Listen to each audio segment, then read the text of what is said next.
This morning, we're looking at the Aramaic translations of the words of Jesus. So for our opening words, I would like to share this with you. From the King James Version, Matthew 5:16, "Let your light so shine before men, that they may see your good works and glorify your Father which is in heaven." And yet, directly translated from the Aramaic, try this on for size. I invite you to settle in and just take in these words. "Let the light of your being, the consciousness of your knowing your real self, radiate and illuminate the human beings you find before you, as well as the community of voices you find within. When they see and feel your atmosphere of ripeness, your ability to act at the right time and place, they will be reconnected in praise to the song and harmony of the parent of all, the nurturing force that recreates the cosmos each moment, unfolding a universe of sound, vibration, and light." May it be so. Come, let us worship together. Reverend Dana is speaking today about issues of translation, all that gets lost, compressed, and just plain misinterpreted when filtered into another language. This process of translation can be problematic with cultural habits as well as with language, with equally confusing results. My first year out of college, I spent 9 months living in the Fiji Islands in the South Pacific, working as governess and homeschool teacher to 2 young children of American parents. While there, I lived with the American family's Fijian housekeeper, Clara, and her extended family. I never got to know my employers much, because as soon as Clara and I arrived in the morning, they would leave for work. But I got to know Clara well over time. Fiji was a British colony for 96 years, so spoken language was never a problem. And culture didn't seem like a problem. I was young, I didn't know how much I didn't know, and Fijians are exceptionally warm, inviting people. But by the time I'd been there for several weeks, I was noticing that Clara raised her eyebrows at me a great deal. At first this didn't seem odd. Here I was, transplanted white college girl living with her 17 family members in a house without indoor plumbing. It made sense that I was doing things she found odd or doubt-worthy. That's how I was used to reading raised eyebrows. But gradually, cognitive dissonance arose. I started to get hurt feelings. I would ask Clara a simple question, and she would raise her eyebrows at me instead of answering. I knew that Clara liked me, and I liked her enormously. Why was she so skeptical of me all the time? Why wouldn't she just answer me? I was trying hard to be courteous and respectful of difference, and I wasn't wise or experienced enough to simply ask. Finally, after at least 3 months of living there, I realized that raised eyebrows are one of the most common ways of saying yes in Fiji, equivalent to a nod. Fijians answer simple factual questions by raising their eyebrows at each other. Clara had been being kind to me and answering my questions all along. Lost in translation. Body language this time, but as confusing as an unknown spoken language. That episode remains one of my touchstones in becoming a person more able to navigate differences. Don't assume the worst. There's a good chance that what is said or done is kindly or helpfully meant. In her sermon today, Dana will be sharing some insights about how this is true of biblical statements. Verses and stories that have ruffled our feathers or caused us to turn away, even angrily, over the years are, in many cases, full of richness and useful meaning if we can hear them as intended. So I light this chalice today in the hope that as we listen carefully for each other's true intentions and meanings, our church community and wider community will become continuously stronger, kinder, and more loving.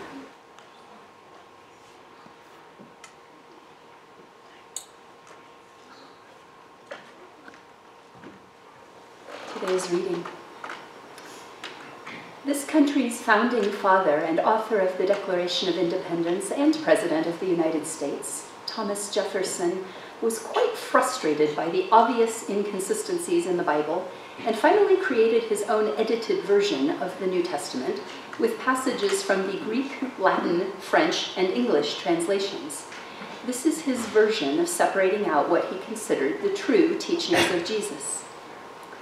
In a letter to his friend and former president, John Adams, Jefferson writes, "The whole history of these books, the Gospels, is so defective and doubtful that it seems vain to attempt minute enquiry into it, and such tricks have been played with their text and with the texts of other books relating to them that we have a right, from that cause, to entertain much doubt what parts of them are genuine. In the New Testament, there is internal evidence that parts of it have proceeded from an extraordinary man, and that other parts are of the fabric of very inferior minds. It is as easy to separate those parts as to pick out diamonds from dunghills." So how did it happen that Jesus spoke Aramaic during his lifetime, but somehow the Bible was originally written in Greek? How did that happen?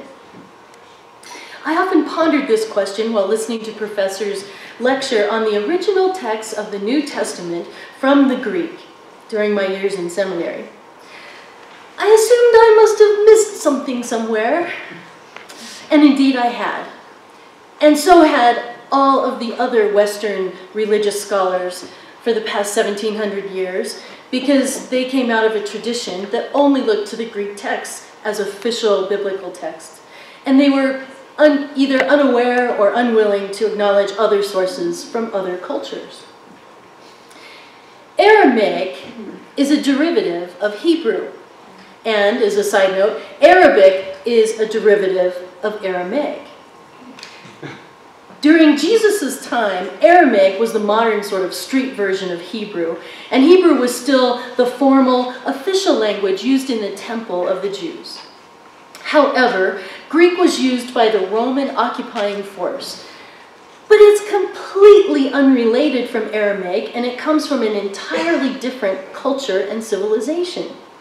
The language of Greek is much more specific in the way that it uses the language. It's great at labeling and categorizing and differentiating. It is a bigger language with more specific meanings.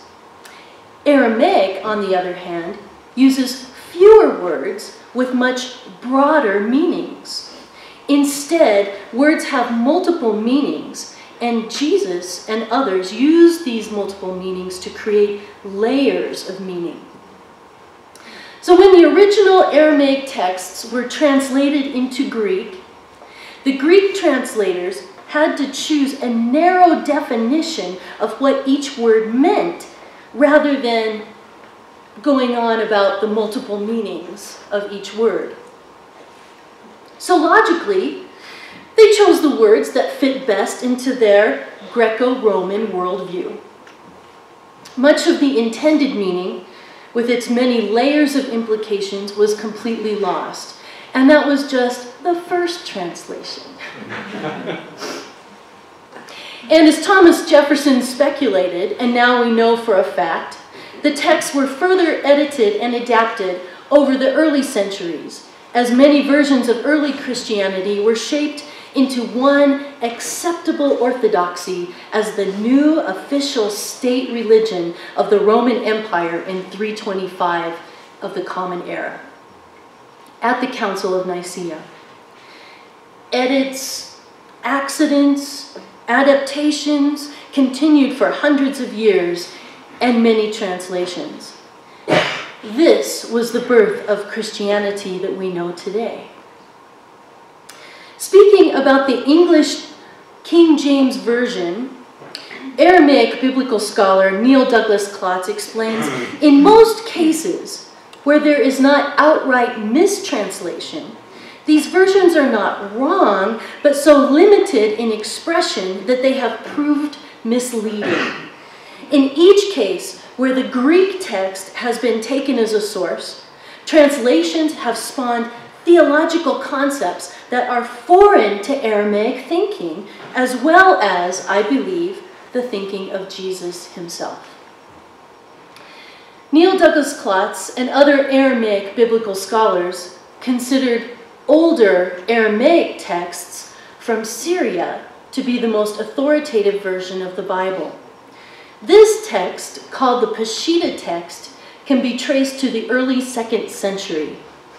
At the very least, since it is written in Aramaic, the common language of Jesus and of the time, it is much more likely that it is a closer representation of the original teachings. The Peshitta text survived the many centuries in Syria as a living biblical text for Syrian Christians who were the descendants of the Jews that fled Jerusalem when the Romans first began the persecution of Christians. I never thought about them fleeing that direction, but they did. They became isolated in Syria and were not subject to the Greco-Roman perspective of Christianity and the subsequent Christian history. These Syrian Christians flourished until World War I, when they were persecuted and many communities were destroyed. Until then, they had thrived in their own strong communities with their own schools and their own libraries. For all these centuries, they continued to speak Aramaic, which developed into a dialect that is now called Syriac. And over these many centuries, they maintained the Peshitta text as their Christian Bible. Many of us, like Thomas Jefferson, struggled with conflicting thoughts and emotions about Christianity. Anyone relate to that at all? I suspected as much. We know that there are wise and beautiful teachings from Jesus that guide each of us to rise to the best of ourselves with compassion and love. And yet, many of us struggle with not only the incongruencies in the text, but also past experiences and observing some of the more, shall we say, media faces of Christianity. The early versions of the text that we have today were written around 125 of the Common Era and offer us a new perspective of the teachings and may help us gain a different perspective that brings unexpected and new understanding and hopefully some healing. As I share the Aramaic translations and insights of the Lord's Prayer from the work of Neil Douglas Klotz, let me explain that prayer in the Middle Eastern traditions of Hebrew, and then also Aramaic and in Arabic, all have the understanding that the actual sound of the word invokes the meaning of the word. So even if you say the word and you don't even know what it means, you are still invoking the meaning of the word. So prayer is often done by chanting or intoning the words, which are themselves sacred. Repetitive movements are also a part of Middle Eastern prayer, perhaps rocking back and forth to establish that rhythm. It reminds me of the story of the raised eyebrows. How much is lost by the fact that we no longer move when we chant, or if we even chant. So this is another part of the tradition that has been lost from Jesus' time. Most of the following text of each of the lines that I'm about to talk about is either quoted or paraphrased from the work of Neil Douglas Klotz in his book, Prayers of the Cosmos. In the first line, I thought you might enjoy being able to read along. In the first line of the King James Version, the prayer begins, "Our Father who art in heaven." In Aramaic, that is pronounced Abun Debashmaya. Abun Debashmaya. The prayer begins with an expression of the divine creation and the blessing that emanates from all parenting. Abun, its original roots, do not specify a gender and could be translated divine parent or mother-father.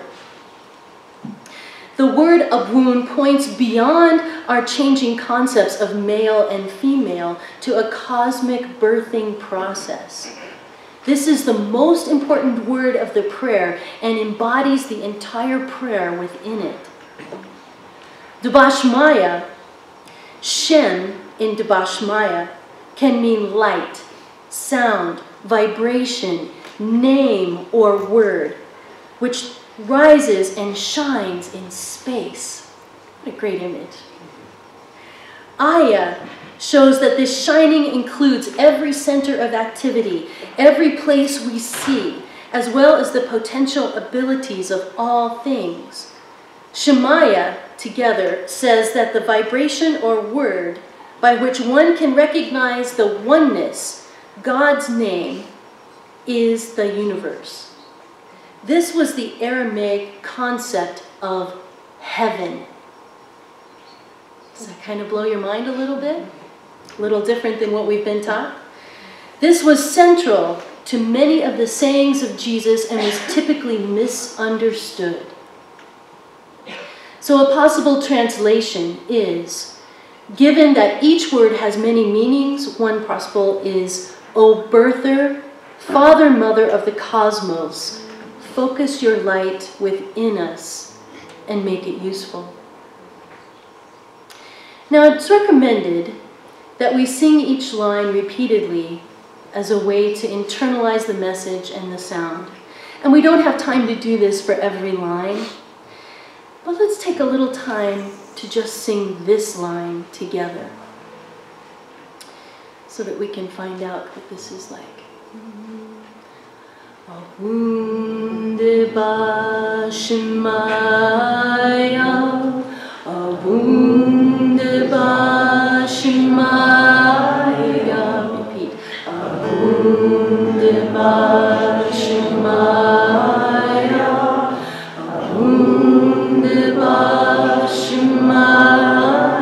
You might feel a rocking in your body. De Bashmaya, Abunde Bashmaya, Abunde Bashmaya, Abunde Bashmaya, Abunde Bashmaya,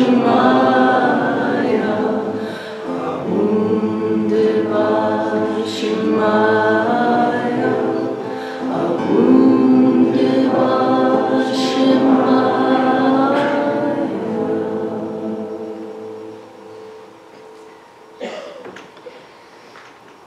Gives a whole different experience of it, doesn't it? Line 2, commonly known as Hallowed Be Thy Name. In Aramaic, it is pronounced Nekadesh Shemuk. And a possible translation is, create your reign of unity now. You create all that moves in light. The roots of Nekadesh evoke the image of clearing or of sweeping and preparing the ground for an important plant. The inner shrine by which God's name is hallowed can be developed only through letting go, releasing some of the clutter inside that keeps us too busy. Oh my goodness. Anybody have a little extra clutter inside? And you can see that chanting helps clear out that clutter in our own hearts. And it is the preparation of one's inner temple within one's own heart. So can you just feel that inner temple within yourself and clearing that out with Nekadesh Shemuk. Line 3 is Thy Kingdom Come. Aramaic is Tete Malkuta. And it means create your reign of unity now throughout our fiery hands, hearts, and hands. Our fiery hearts and willing hands. The holy space inside of us is used as a workshop to envision and prepare a new creation. Malkuta refers to the quality of rulership and could be translated as kingdom or queendom. I like it. It says, I can within us and is willing, despite all odds, to take a step in a new direction. This line is a request to align our personal ideas with the Creator's toward unity and creativity, just like the earth does in every moment. It's recreating itself. So just feel within you that impulse of I can. I can, in alignment with all of creation, which is also I can. Line 4, thy will be done on earth as it is in heaven. Nehwe Sivyana Aikana Dabashmaya Afba'ara. Your one desire then acts with ours, as in all light, so in all forms. In this most central line of the prayer, heaven meets earth in acts of compassion. We have remembered our source with a womb, and we have let go to clear a holy place inside of us. From this new beginning, we have clarified our goals to be in tune with the universe and with God. And now we are ready to act with compassion. One's whole being moves towards this goal with certainty. And line 5. Give us this day our daily bread. Hablan lachma desukanan yomana. Grant what we need each day in bread and insight. Substance for the call of growing life. All life needs food. Lachma is both bread and understanding. Isn't that great? It means both bread and understanding. It is food for all forms of growth and in life in general. This points to the breath. It is the breath that returns to and emanates from the earth. This begins the second half of the prayer when we face each other and we remember the divine many.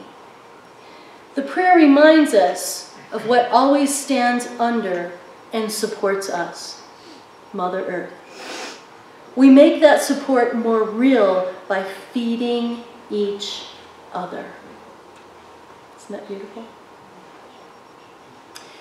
Line 6, and forgive us our trespasses as we forgive those who have trespassed against us.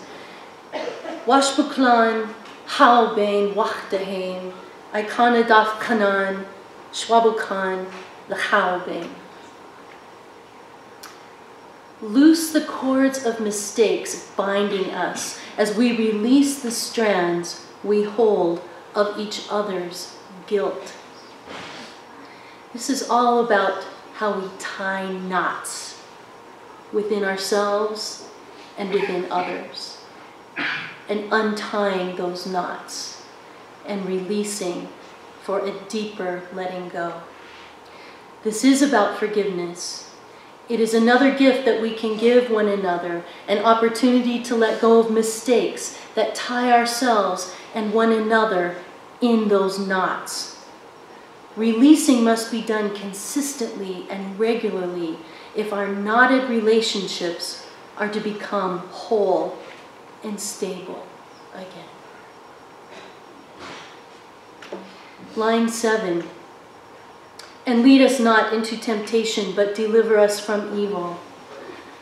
Wela tahlan lenusuna, el patsan min bisha. Don't let surface things delude us, but free us from what holds us back. No one outside leads us into temptation. It is better translated, don't let us enter. Or don't let us heap upon what is false and illusory. In the Aramaic sense, something that leads to diverting us from the purpose of our lives. Deliver us from evil is more correctly translated as unripeness. Unripeness. What we see in Aramaic is that all of Jesus's analogies and images are images of the earth, of growing things, of food. So unripeness means not ready. Don't let us be deluded by the surface of life, but let us know how to have the right action at the right time. Sounds kind of Buddhist to me. Line 8. For thine is the kingdom and the power and the glory forever and ever. Meto delahi malkutha walahela washpukta la'alam almin. Amen.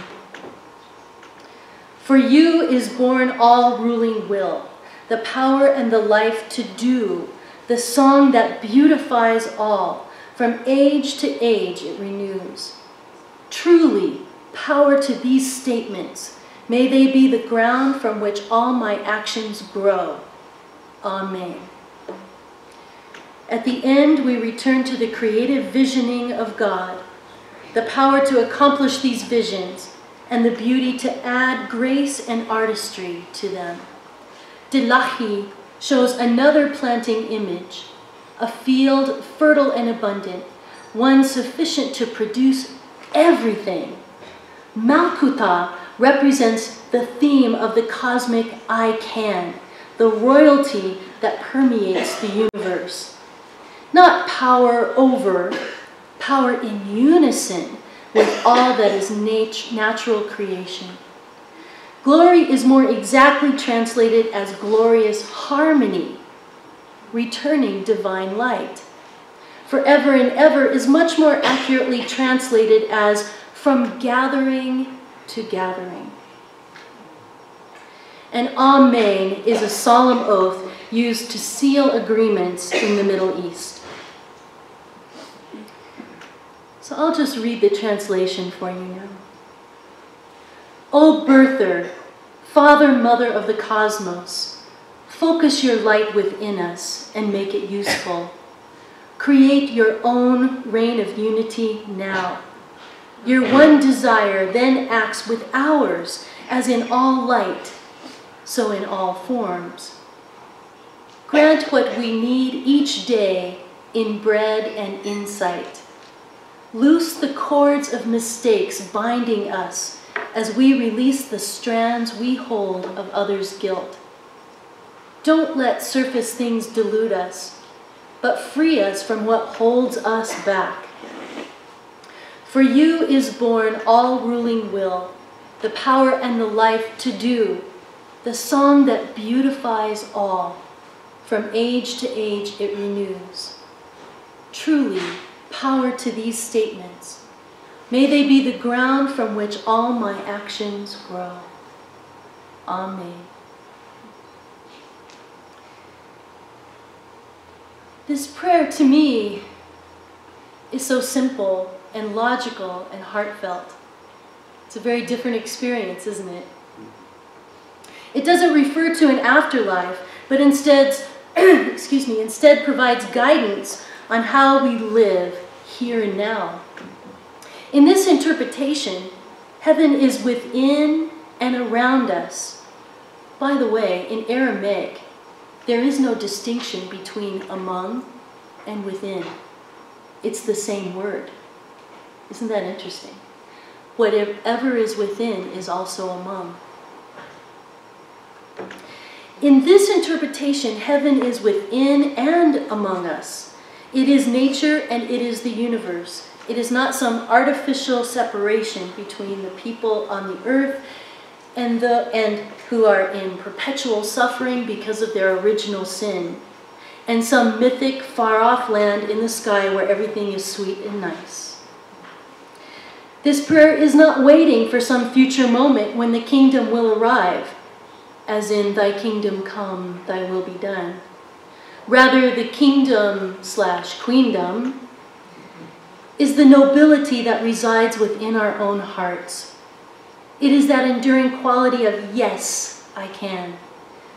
This prayer reminds us to seek sustenance in food and in other understanding so that we may forgive others and avoid unwise thoughts and choices. It holds the acknowledgement that living is a co-creation that requires our heartfelt work to be in harmony within ourselves and among the community and all of the universe.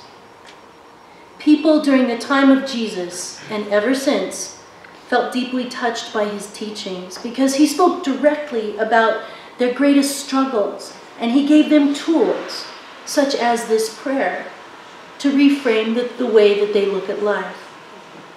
He gave them a way to bring much more healing and peace into the world. And is that not what we want today? In our quest for truth and meaning, we are called to wrestle with those parts of ourselves that we want to discard and ignore and even completely reject. For many of us, this has been how we have dealt with Christianity. Yet within these translations, Jesus shares teachings that our faith traditions of both Unitarianism and Universalism have taught for centuries. If Thomas Jefferson only knew.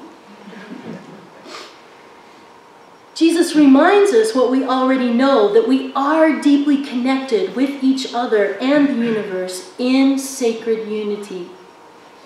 And because of this, we all deserve unending compassion. And this, my friends, is how we create heaven on earth.